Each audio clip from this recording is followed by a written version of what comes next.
Apa hukumnya alat musik islami dan musik islami? Macam mana alat musik islami? Ini gitar yang buncitnya ke dalam islami gitu. Kalau gitarnya rata, ini gitar kafir gitu. Mana ada alat musik islami? Suling tak ada. Ini suling syariah, ini suling konvensional. Mana ada? Tak ada alat musik islami. Pokoknya al-ghina mithlul kalam. Musik lagu itu macam cakap. Kalau isinya baik, ya baik.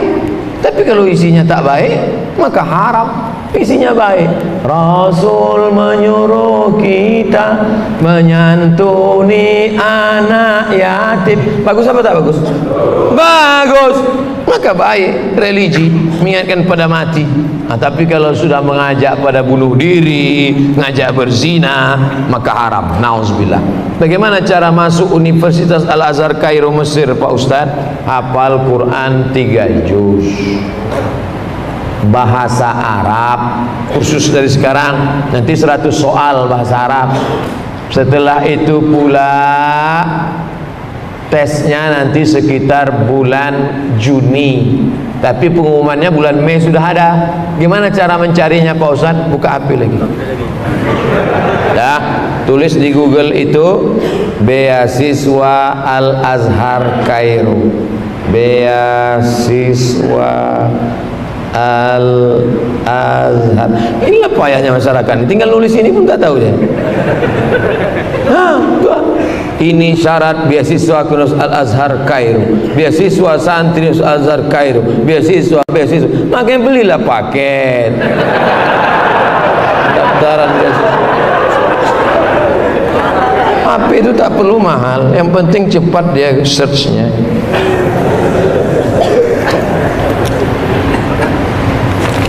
Siapkan Quran 3 juz, bahasa Arab, udah itu ikuti tesnya, mudah-mudahan lulus. 100 ranking 1 sampai ranking 100 ditanggung beasiswa. Yang 101 sampai berikutnya biaya orang tua. Tapi nanti bapak hanya tahun pertama itu aja ngirim duit. Biaya hidup di Mesir murah, $100 itu udah makan enak. $100 di tempat kita 1.400.000, baru uang kosnya aja. Di Mesir $100 udah makan cukup semua. 1 tahun pertama itu aja. Tahun kedua berusaha nanti cari beasiswa, IP-nya bagus. Saya tak tamat pesantren, madrasah aliyah.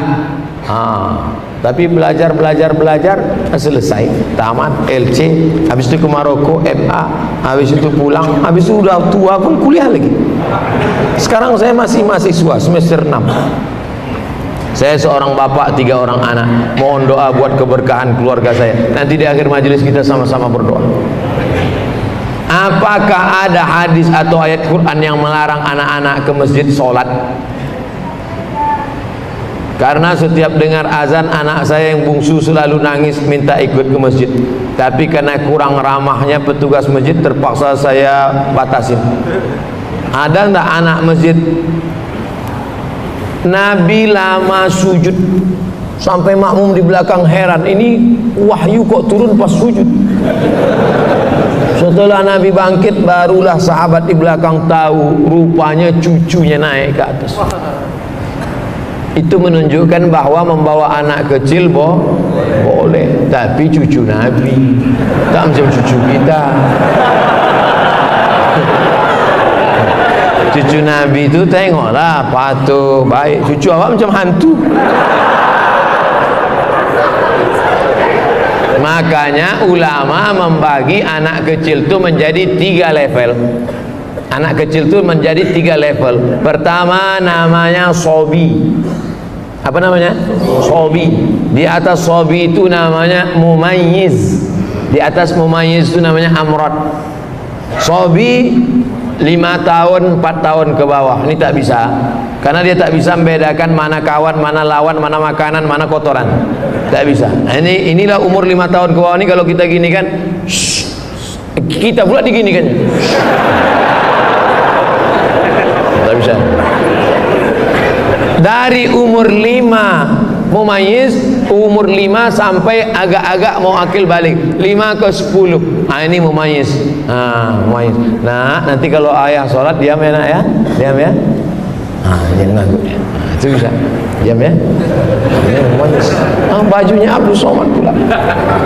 Ini mumayyiz. Yang mumayyiz ini bisa. Nanti kita letakkan dia, kalau si anak di sudut sana ya. Mumayyiz bisa. Yang amrod ini, amrod artinya udah hampir tumbuh bulunya tapi masih halus, bulu janggutnya masih halus. Nah, ini anak-anak orang Arab itu tak macam kita. Orang kita kadang digosok pakai kemiri pun tak tumbuh-tumbuh. Dia udah hampir pertama akil balik. Adapun yang kecil tadi memang tidak, karena itu nanti na'udzubillah kita letakkan dia di samping kita, dia pakai pampers, tiba-tiba dia buang air, itu putus sholat. Kalau kita letakkan di tepi sana, dikacaunya pula bapak tu sebelah. Bapak tu sholat, dia pegang-pegang yang jari kecil bapak tu. Bapak tu silap isi palanya. Masalah. Jadi yang bisa kita bawa tadi adalah yang mumayyiz. Adapun yang sudah mumayyiz, mungkin agak nakal-nakal dia sikit, lari-lari dia lompat-lompat, maklum lah, jangan dimarahi pak. Jangan sampai ini ada nih pengurus-pengurusnya soal nengok anak kecil, balik buat naik darah tinggi gua aja. Udahlah listrik naik, air mahal, ayah kalian tak mau nyumbang, anaknya pula libur. Padahal 20 tahun akan datang mereka nilai yang akan memakmurkan masjid. Kalau di masjid masih ada anak lari-lari, di masjid masih ada lompat-lompat, bersyukurlah 20 tahun akan datang masjid ini masih tetap banyak sholat berjamaah. Tapi kalau di masjid itu sudah sunyi, tak ada anak-anak, isinya orang-orang tua yang sudah diintai-intai malaikat maut aja. Sunyi masjid, waspadalah. Nauzubillah. Jangan bangga dengan masjid yang besar. Di Cordova, di Alhambra, masjid besar-besar, tapi sekarang tidak ada sholat berjamaah. Jangan bangga dengan masjid yang besar. Masjid besar bangga, tapi isinya kita persiapkan untuk masa depan. Takbir. Pak Ustadz, saya seorang istri, batasan-batasan bagaimana bersolek yang wajar bagi muslimah. Karena kalau saya bersolek, suami saya selalu tegur, jangan bersolek jahiliyah. Apa maksudnya Pak Ustadz? Misalnya wajah ibu pucat, kalau silap-silap payah membedakan dia sama kuntilanak. Pucat misalnya habis sakit atau rumah sakit, lalu dipakainya bedak sesuai dengan warna kulit. Merubah yang tak normal jadi normal boleh, tapi yang sudah normal menjadi abnormal, itu. Bibir sudah biasa dipakai sampai 2 inci. Budak putih, muka putih, tangan hitam.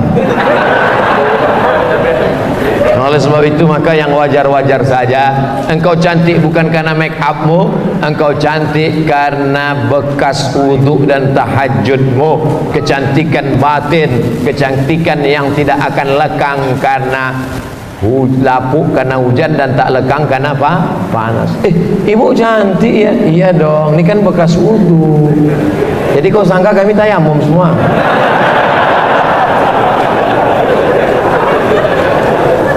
Jangan bersolek-solek jahiliyah, karena sebenarnya orang yang bersolek itu adalah dimainkan setan. Wala udillannahum, kusesatkan mereka, wala umanniyannahum, kubuat mereka berangan-angan, berhalusinasi, berimajinasi. Aku yang paling cantik, aku yang paling mancung, aku yang paling putih, aku yang paling, padahal orang nengok biasa aja. Berhalusinasi, berimajinasi dengan pikirannya. Oleh sebab itu maka perempuan lebih baik menutup wajahnya pakai cadar. Tapi kalau tak sanggup pakai cadar, pakai hijab, wajahnya biasa-biasa saja.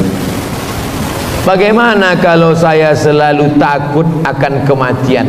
Takut karena amal ibadah belum banyak, takut anak-anak putus sekolah atau terlantar. Manusiawi. Takut mati karena amal belum banyak, maka perbanyak amal. Takut nanti kalau mati anak belum belajar agama, maka bawa anak masukkan pesantren. Positif. Tapi kalau takut sampai stres depresi, itu berarti diganggu jin. alladzi waswisu fi. Kalau sudah kena itu obatnya adalah ruqyah. Ruqyah sendiri tak bisa Pak Ustaz, tak bisa. Kadang kita pun diganggu setan tak kuat, minta ruqyah sama orang yang kuat, datang ke ruqyah syariah, ustaz-ustaz kita yang imannya kuat, yang zahir batinnya kuat. Saya punya 3 orang anak perempuan, yang 2 orang sedang menuntut ilmu di pesantren setingkat SMA, hadiah berarti. Sebagai seorang ibu saya selalu menuruti kemauannya dengan laundrynya, jajannya dan keperluannya. Apakah saya melakukan hal itu benar? Karena menurut saya agar anak saya bisa fokus belajar. Tak ada gunanya ilmunya banyak, tak pandai mencuci baju. Tak ada gunanya bahasa Arabnya hebat, bahasa Inggrisnya berapi-api, hafalan Qurannya hebat, tapi mengangkat piring nasinya dari meja pun tak tahu. Ada tak orang model begini? Ada. Kami dulu di pesantren cuci sendiri, gosok, tak disetrika Pak Ustaz? Enggak. Kotak kusut tak kami peras, cuci gantung. Jadi seimbang antara dia hidup intelektual dengan bagaimana berinteraksi sosial. Kalau semua dimanjakan, makannya catering, pakaiannya gosok, sampai mengangkatkan piring nasinya pun dia tak tahu, nanti dia mau jadi apa? Dari kecil terlonjak-lonjak, sudah besar terbawa-bawa, sudah tua terubah tidak. Oleh sebab itu kami pun dulu di pondok pesantren, tapi tetap pandai mencuci baju, tetap pandai memasak, tetap pandai melipat, tetap pandai menyetrika, sampai ke Mesir juga belanja. Jadi pendidikan baik, tapi pendidikan juga membentuk orang berakhlakul karimah menjadi mandiri, bukan dimanjakan. Sekarang banyak sekolah yang memfasilitasi segala sesuatu, akhirnya jadilah dia menjadi intelektual tapi tidak berakhlakul karimah dan selalu menggantungkan diri pada orang lain. Nauzubillah.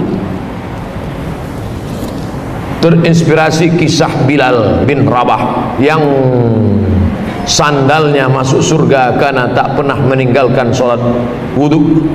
Saya juga membuat amalan, yaitu membaca surat Yasin selesai maghrib di rumah dan dimanapun. Alhamdulillah sudah hampir 1 tahun berjalan, tak pernah tinggal. Apa dan bagaimana keadaan tetap saya lakukan? Apakah saya salah membuat amalan seperti ini? Di mana salahnya? Membaca surat Yasin habis maghrib tadi. Man qara'a Yasin fi lailatin, siapa yang baca Yasin di suatu malam. Tak tengok malam apa, malam Senin, malam Selasa, malam Rabu, malam Kamis, malam Jumat, malam Sabtu, malam Ahad, malam Senin, malam Selasa. Siapa yang baca Yasin pada suatu malam, asbaha maghfuran lah, subuh besok dia sudah diampunkan Allah. Kira-kira amalan ini ada enggak dalilnya? Saya ulang sekali lagi. Memang kalau terlalu lama dengar ceramah ini payah nangkap memang. Kita ulang sekali lagi, oke? Bisa agak konsen sedikit? Tarik nafas, hembuskan. Nah, pertanyaannya gini. Saya selalu membaca Yasin selesai maghrib di rumah dan dimanapun berada. Sudah 1 tahun tiap malam baca Yasin. Benarkah amalan saya? Kata dia. Sekarang saya jawab.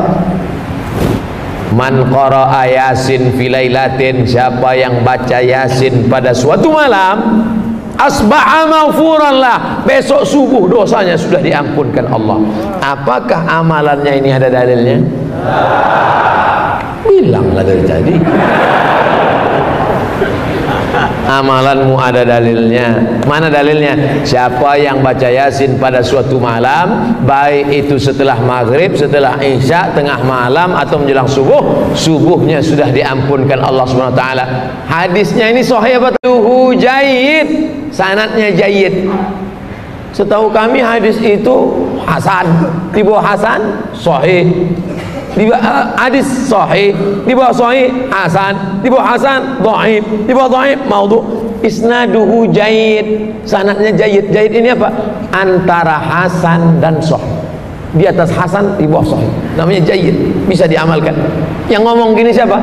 Imam Abul Fida Ismail Ibnu Katsir dalam tafsir Al-Qur'anil Azim, dalam pembahasan muqaddimah surat Yasin. Baca tafsir Ibnu Katsir. Bapak Ibu yang punya duit, pergi ke toko buku, beli tafsir Ibnu Katsir. Yang sudah beli, alhamdulillah. Nanti anak kita sudah mati, dibukanya lemari, ditengoknya, alhamdulillah ada tafsir Ibnu Katsir, walaupun masih bungkus plastik.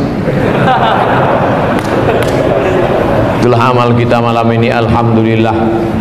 Keringat saya jadi disebar kotak sedekah untuk udah. Rupanya jamaah di Masjid Bukit Indah Sukajadi tidak bersedekah melalui kotak, tapi langsung transfer banking.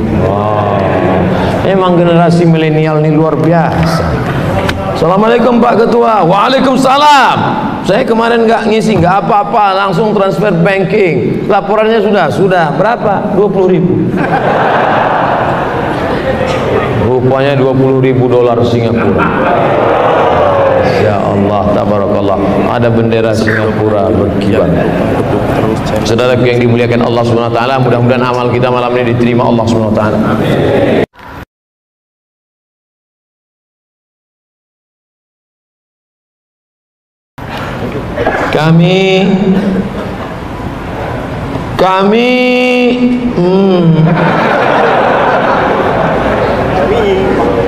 Kami mengkredit kendaraan, tapi setelah setengah bayar kami tahu kalau itu riba.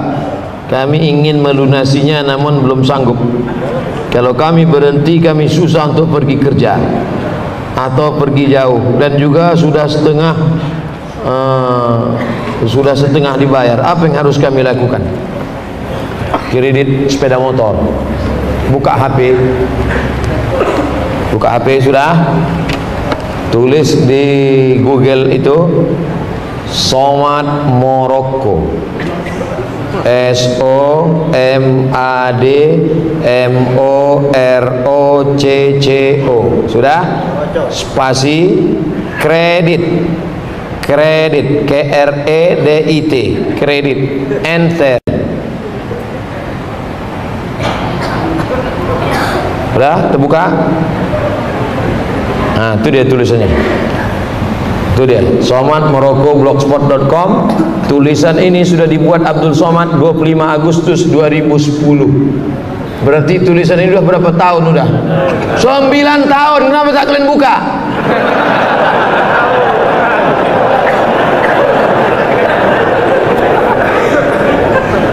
Nih, sudah 9 tahun yang lalu sudah saya tulis. Ini 9 tahun yang lalu sudah saya tulis tentang kredit ini, bahwa kalau uang dengan barang boleh. Kredit motor itu uang dengan uang apa uang dengan barang? Uang dengan barang boleh. Ini uang, ini barang boleh. Yang tak boleh itu uang dengan uang. Baca. Tolong nanti ini share. Sekarang juga share. Share ke grup-grup. Cara nge-share-nya ini ku ajarkan. Dah, yang di atas itu kan ada titik 3 paku 3 itu. Nah, share, masukkan ke grup-grup, masukkan ke grup. Nah, itulah enaknya kalian ngaji kalau sama ustadz cerdas. Dah, nanti sampai pulang ke rumah di print. Nah, ini bisa di print. Nah, di atas tuh print, print. Tempelkan ke dinding-dinding masjid. Nah, cuma hindari jangan sampai bayarnya terlambat, nanti kena denda. Uang dengan barang tidak riba, uang dengan uang baru riba, emas dengan emas riba, uang dengan uang riba Pak Ustaz, riba.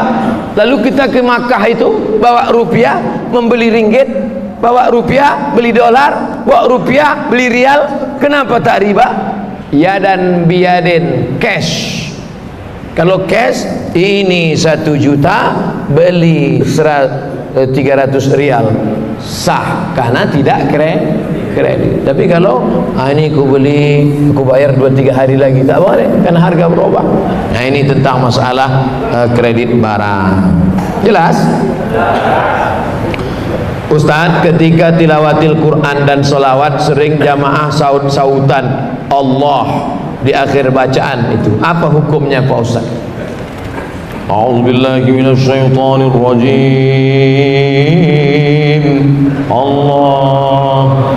Bismillahirrahmanirrahim. Allah inna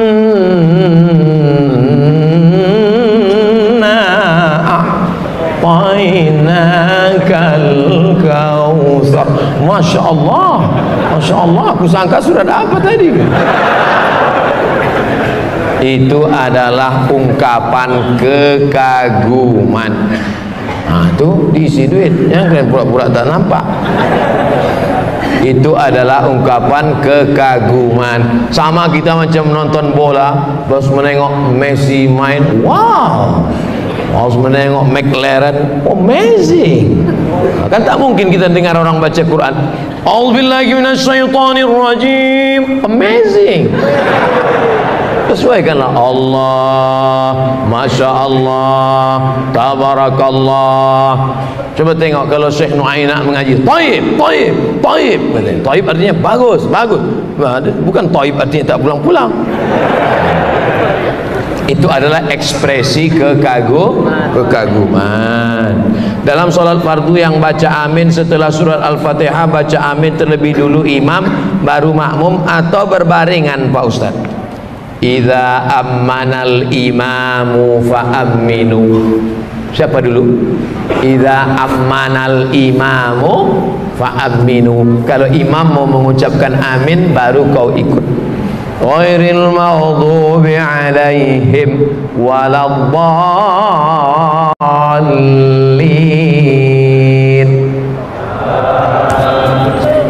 Belum saya imam ini sekarang. Kita ulang lagi. Ghairil maghdubi alaihim waladdallin. Sudah terdengar bunyi imam tu baru. Ini banyak ini imam makmum sekarang main salib aja. Ghairil maghdubi alaihim waladdallin. Bunyi hadisnya idza ammanal imam, kalau imam mengucapkan amin, fa aminu, maka makmum ikut. Kuat-kuat bacanya, karena setan paling takut, paling benci, orang kafir paling takut, paling benci mendengar amin. Amin, kabulkan ya Allah, tu arti amin. Ini banyak orang amin. Kok kenapa tak kuat? Alah, kalian aja lah, aku malas. Mana bisa gitu? Ikutlah kita. Ghairil maghdubi alaihim waladdallin. Amin. Ada pula satu makmum, ghairil maghdubi alaihim waladdallin. Bapak. Kok kau bilang bapak tadi? Rupanya dia masuk Islam, baru mu'alaf, nama mertuanya Amin. Segan dia nyebut Amin, bilangnya bapak. Apabila anak laki-laki bernazar jadi imam sholat jenazah bapaknya, tapi anak ada di Batam, ayahnya di Medan. Apabila orang tua meninggal dan anak terkendala perjalanan pulang, bagaimana bila nazar anak itu tak dapat dilaksanakan? Makanya sebelum bernazar pikir dulu. Oh, Ustaz menganggap kami orang Batam tak ada duit ya? Bukan masalah duit, bro. Saya tak jadi ke Anambas itu apakah karena duit? Kenapa? Asap. Iya, kalau bapak mau meninggal bulan April. Kalau bulan-bulan Jerebu nih, bulan-bulan asap ini, nah, makanya aku pesankan sama kalian kalau mau meninggal jangan musim asap. Tanya dulu sama orang yang bakar tuh, kapan kalian bakar? Oleh sebab itu maka nazar ini pikirkan baik-baik. Kadang orang ini enak aja mengumbar janji sebelum berbuat. Ustaz, kalau lulus anak saya PNS nanti saya bernazar mau membuatkan satu WC untuk Masjid Bukit Indah. Begitu anaknya lulus, jangankan WC, batu bata pun tak ingat. Nah, bagaimana kalau tidak bisa dilaksanakan? Fakafaratuhu it'amu asyarati masakin. Cara menebus nazar sama macam menebus sumpah. 1. Kasih makan 10 fakir miskin, atau kiswatuhum 10 pakaian, au tahriru raqabah, membebaskan budak hamba sahaya. Ini cara Islam menghapuskan hamba sahaya. Kalau engkau mau menghapuskan hamba sahaya, salah satunya adalah dengan cara menebus kafarat sumpah dan nazar. Kasih makan 10 miskin, tak sanggup Pak Ustaz. Kasih 10 pakaian, tak sanggup juga Pak Ustaz. Bebaskan budak hamba saya, budak-budak Melayu yang ada Pak Ustaz. Budak hamba saya tak ada lagi Pak Ustaz. Yang terakhir, faman lam yajid, siapa yang tak sanggup, fasiyamu salasati ayyam, puasa 3 hari. Puasa 3 hari. Jangan bebankan diri yang kita tidak mampu. Karena tak mampu, kalau mau nazar yang kira-kira mampu. Saya nanti kalau begini saya akan puasa sunat. Nah, itu bagus. Ustadz, saya mau tanya, di awal ceramah Ustadz mengatakan orang meninggal tidak baik, orang meninggal lama untuk dikuburkan. Bagaimana menurut Ustadz orang meninggal, seorang tokoh rakyat meninggalnya malam tapi dikuburkan esok siangnya, banyak proses upacaranya Pak Ustadz. Kalau aku baik, maka kalian menjumpakan aku dengan amal. Tapi kalau aku tak baik, maka kalian sudah melepaskan beban dari pundakmu. Aku Abdul Somad, kalau aku mati, aku baik, cepat-cepat kalian kebumikan, itu mempercepat aku berjumpa dengan amalku. Tapi kalau aku tak baik, maka kalian cepat-cepat menghilangkan beban dari pundak. Makanya orang meninggal itu lebih cepat, lebih baik, lebih cepat, lebih baik kuburkan. Bagaimana ini dengan tokoh masyarakat, dengan itu, dengan ini? Kita kan malam ini ngaji menurut Quran dan Sunnah dan fatwa para ulama. 3 yang kita ikut: Al-Quran, Sunnah, Al-Ulama, Warasatul Anbiya. Nah, kita kaji malam ini itu. Kita bukan ikut tokoh fulan, tokoh ini, tokoh fulan, tokoh adat, tokoh masyarakat, tokoh besi, tokoh kelontong.